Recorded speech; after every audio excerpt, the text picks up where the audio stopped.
What is going on, Milkshake Mafia? It's your boy Minnow reporting to you semi-live on a Minority vs. Predator channel here on the good old TubeU. And today I figured that I would take it easy and we're going to do a Q&A session. One, it gives me a chance to really interact with you guys. Two, I get to answer questions in a single space without having to repeat myself because I hate repeating myself. I hate repeating myself. Now, I did get a good amount of questions, most of which are kind of similar. So what I did with the questions that kind of ask the same thing, I sort of grouped them together in one, and then I'll just give you one long answer in response to that. So let's just hop right into it. Don's question is, what was it that really prompted you to start doing this, and how long were you doing it before your first successful act of exposing a pedophile? Brendan asks, what was your inspiration for starting your series? Also, what is your favorite milkshake of all time? Lynn asks, what made you start doing this? I commend you, thank you. And then Christine asks, did you ever think you would be on this crusade to ensure the safety of underage children? How were you set on this path? So basically how all of this started was, I'm a big fan of Pop Squad, Just in Pain, and Anxiety War primarily. Sometimes I just sit back and binge watch their content, and for months I was thinking, I wonder how many creeps are in my area. So when I first made the profile, it was strictly curiosity. I honestly went in there expecting to find maybe just one person if I was lucky, but then that's when I was humbled in the worst way possible, and I caught way too many, much more than I was okay with. So I did it for a few days, and the decoy profile was banned off of Scout like 100 times, and it was really annoying. So after about 3 or 4 days of experimenting with it or whatever, I put it down. It just marinated in my brain, and I'm just thinking to myself like, this is really fucked up. So then that's when I made the YouTube channel, and my main focus was to bring awareness to anyone in general. Next question is from Alicia, and she asks, who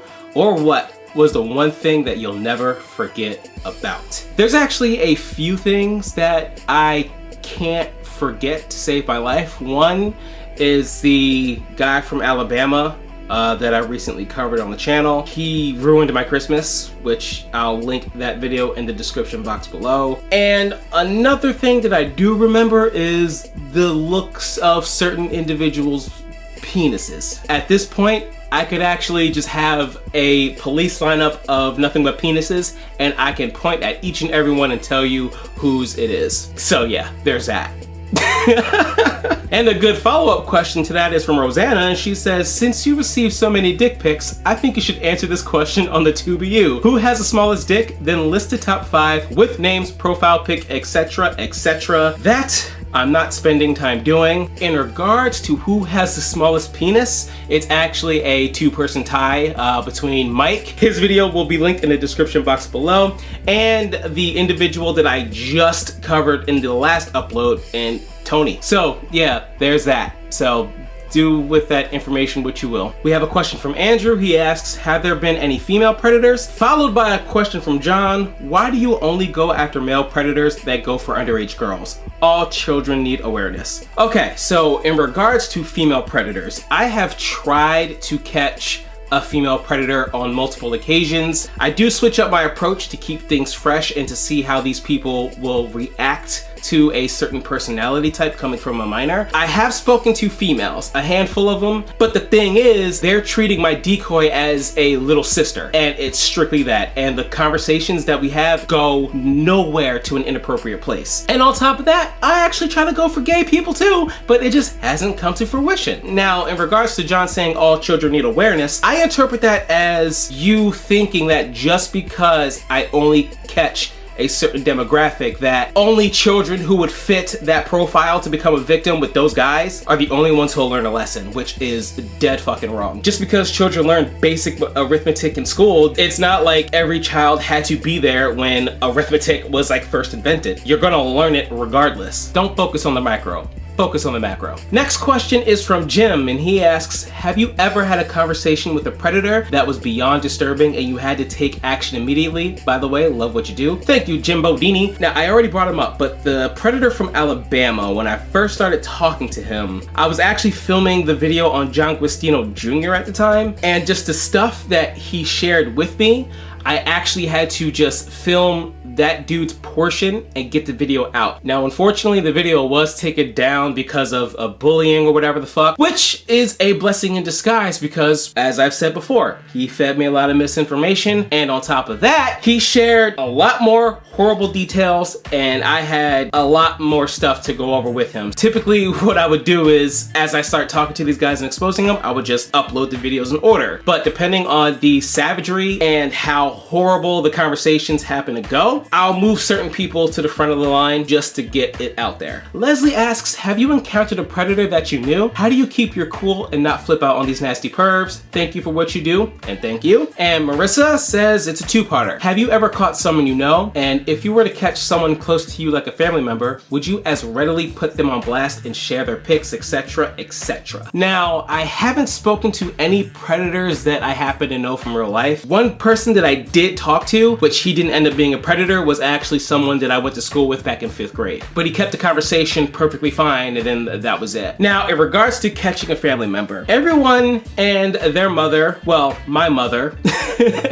knows exactly what I do. Now, if I have a family member who is stupid enough to get caught doing something like this and not have a red flag pop up in their mind that it could be me, they fucking deserve it. That's just how I see it. One thing that I always go by is screw the rules, play the game. If you're stupid enough to fall for the shit, then you deserve the same treatment as everyone else does. That's just what it is. But I am very grateful that one, I haven't come into contact with any family members, and two, I'm just grateful that I haven't come in contact with just friends that I've known throughout the years. Next, we have Daisy, who asks, well, since being in quarantine, have you been able to sneak in a pedophile bust or just catching them while being home? Good work, by the way. Thank you. And here's a question from Meg. Will you continue doing meetups with these creeps when COVID-19 quarantine is lifted? Now, since the whole quarantine started, the last 2 or 3 videos I uploaded, I was supposed to actually meet them. But every single time I elected to just pull the plug on meeting them for safety reasons. Now, when the quarantine is over, I do plan on doing face-to-face meetups, but it's not like I'm going to be doing it on a weekly basis. I'm still going to be doing the same kind of videos that I've been doing in the past.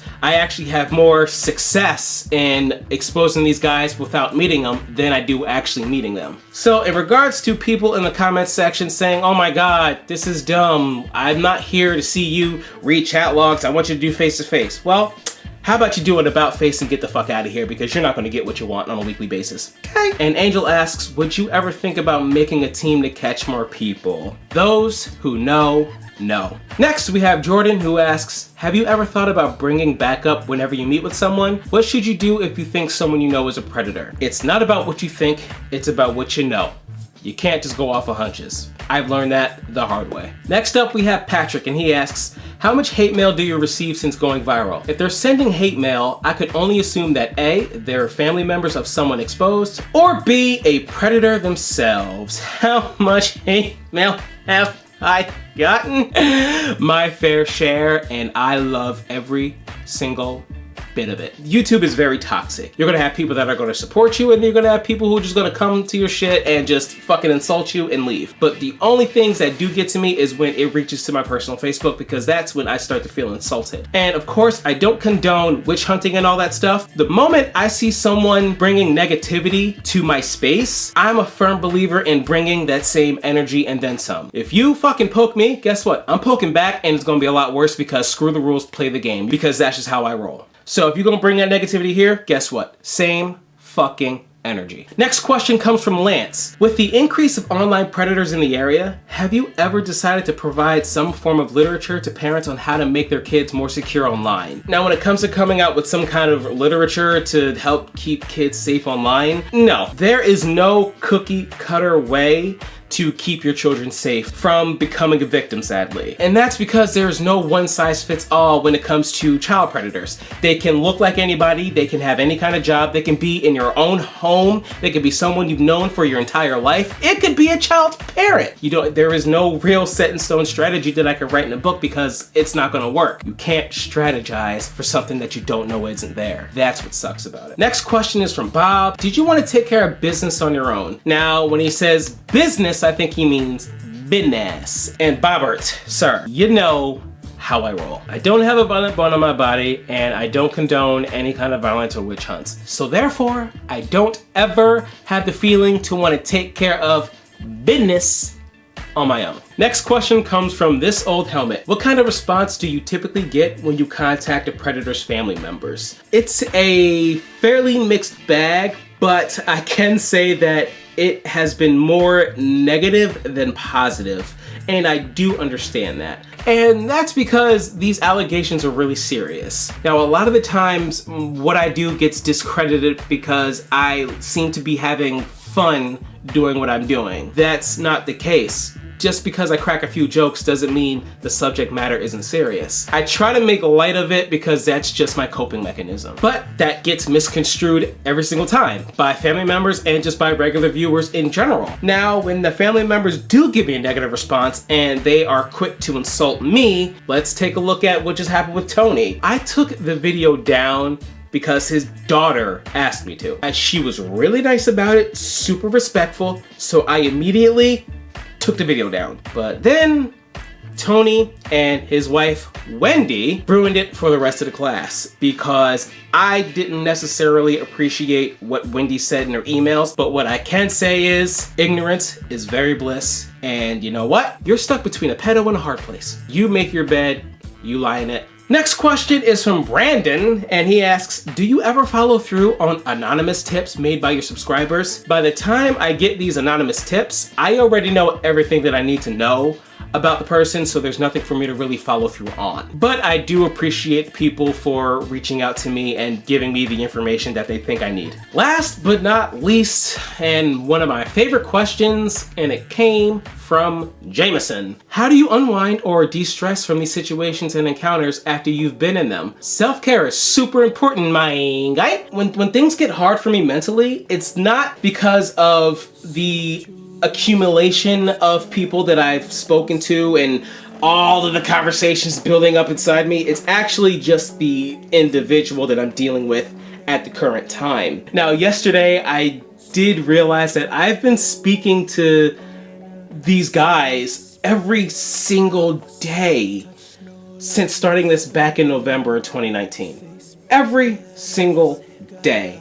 Now that I was able to work through the traumatic period, they've kind of become a part of my daily routine. I feel like at some point in time in the near future, I'm just gonna focus on myself, not talk to them for like a week or two, and just really enjoy and appreciate the fact that I get to wake up every day. I am incredibly selfless. When I started all this, I'm not doing this for me. I get this for my mom because she's like really selfless. She'll put others over her every time, and those ideals have been passed down to me. A lot of the times I often forget that, hey, self-care is important. I never really took the time to just unwind and really build on looking at myself in a positive light. There is so much self-hate going on with me for one reason or another. I never have a positive thing to say about myself. My mental health is screwed.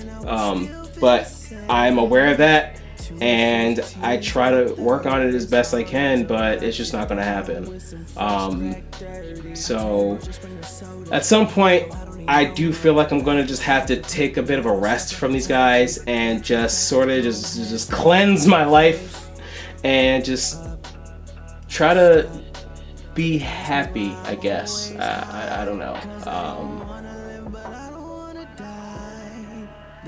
I don't know, honestly.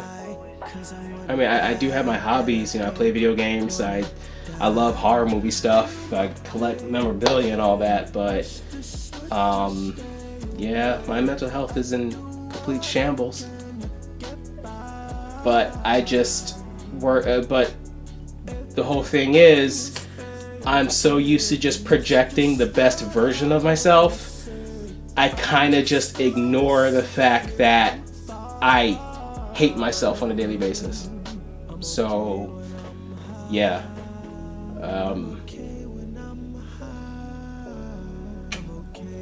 I guess there's that. We got some stuff coming up. I'll see you guys very soon. I promise. Thank you. I can feel my pain again. Wish this would just stay away. I do what I can to get by. Everything is A-okay, and that's just what I'll always say. I'm just gonna sit here, I'm fine.